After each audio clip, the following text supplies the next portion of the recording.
Excellence, Colonel Assimi Goïta, président de la transition, chef de l'État de la République du Mali. Excellence, Monsieur Macky Sall, président de la République du Sénégal. Excellence, Monsieur le Premier ministre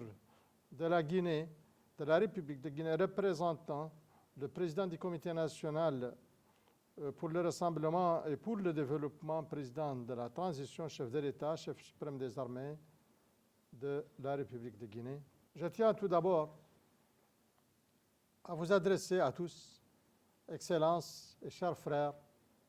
mes sincères remerciements pour avoir tenu, malgré vos agendas chargés, à prendre part personnellement à cette deuxième conférence extraordinaire des chefs d'État et de gouvernement de l'OMVS,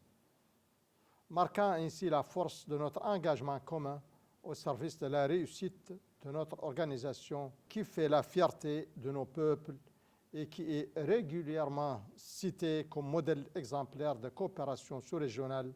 en matière de gestion concertée et consensuelle des ressources d'eau communes. Je tiens également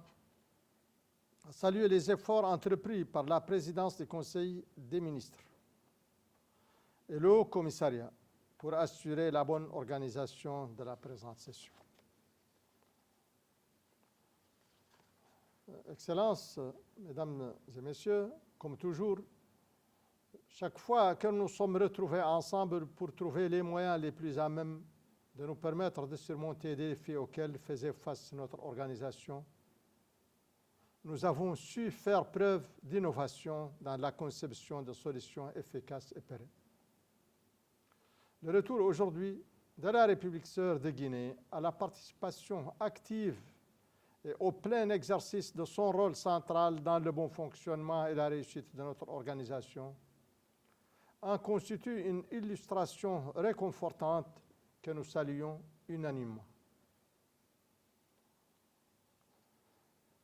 Excellences, Mesdames et Messieurs, lors de notre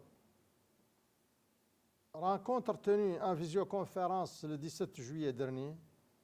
dans le cadre de la 19e conférence des chefs d'État et de gouvernement tenue sous la présidence de mon frère, le colonel Assimi Goïta,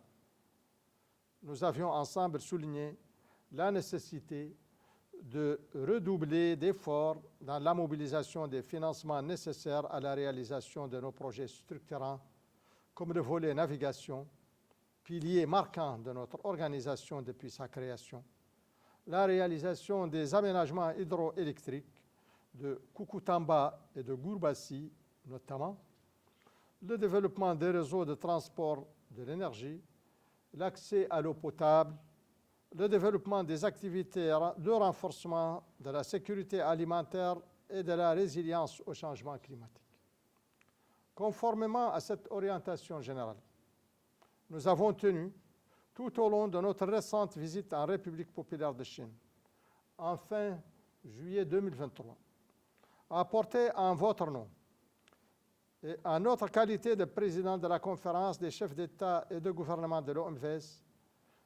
les projets de notre organisation à toutes les réunions tenues avec les autorités chinoises. Des perspectives prometteuses ont été identifiées. Fort de votre indéfectible soutien, confiant en la solidarité de notre engagement commun, et ému par la force des aspirations légitimes de nos populations, je ne ménagerai aucun effort dans la promotion de notre organisation et la mobilisation autour de ces projets structurants. Sur ce, je déclare clos les travaux de cette deuxième session extraordinaire de la conférence des chefs d'État et de gouvernement des pays membres de l'OMVS. Encore une fois, je vous remercie, mes frères.